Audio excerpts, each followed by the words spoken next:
Welcome to Revenge Justice, where every wrong finds its payback. When I was at university, I started dating a guy. At first, he seemed perfect, dedicated to his studies, fun to be around, attentive, always surprising me with small, thoughtful gestures, and working hard at his job, everything a girl could want. But slowly, ever so slowly, things began to unravel. He started skipping classes, then barely went at all. And worse, he never helped around the house. Not with washing up, not cleaning, not laundry, nothing. Even worse, he got fired from his job. Too many no-shows. All he wanted to do was sit at home, play Xbox, browse message boards, forums, in the days before social media, when dinosaurs roamed the earth. Meanwhile, I picked up extra shifts, sometimes double, even triple shifts, all while attending classes and studying. I later discovered this wasn't new behavior. It was a pattern. He'd dedicate himself to something, then get bored, fall back into old habits, find a new passion, and rinse, and repeat. I knew I should have ended it much sooner, but I held out hope. Maybe he'd snap out of it. Maybe it was just stress. Maybe things could go back to how they were, but they didn't. I caught him cheating, and I threw him out. I was so stressed that it wasn't until the next day that I thought about our joint savings account, over PSET's $5,000, mostly my money. And then it hit me. It was all gone. He had cleaned it out, moved into a new flat with his side chick. I called the bank. Nothing could be done. He was authorized on the account. The police? They shrugged. Joint account, nothing criminal. Civil court. They warned I'd spend more in legal fees than I'd get back. I felt like an idiot, humiliated, betrayed. And then I saw his posts online, boasting about new game consoles, new gadgets, TVs, all bought with my money. Normally, I'm not vengeful. Petty sometimes, sure.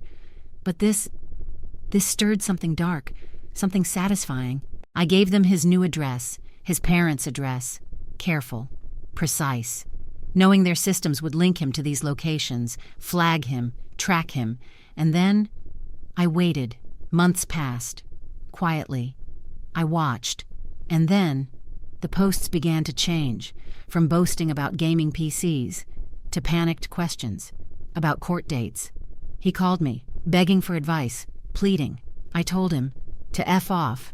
He tried online, asking friends. One suggested not showing up to court. Terrible advice. Completely wrong. The perfect storm. The court date came.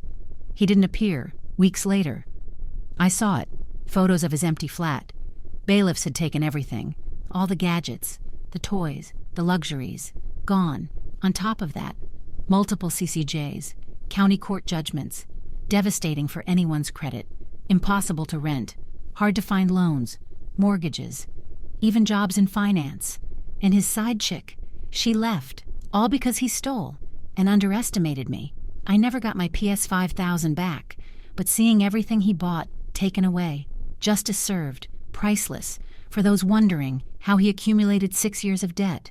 He started uni late, 25, tried business degrees, dropped out, convinced parents to fund a second chance, and I, at 22, endured it all. I learned something important through this. Something powerful.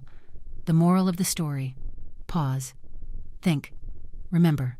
When someone betrays you, takes advantage of your trust, don't let it destroy you. Gather knowledge. Stay calm. Be strategic.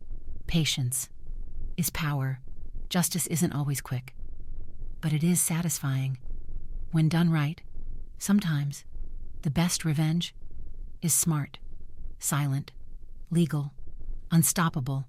If you've ever been betrayed or want to see clever payback in action, pause and subscribe to our channel.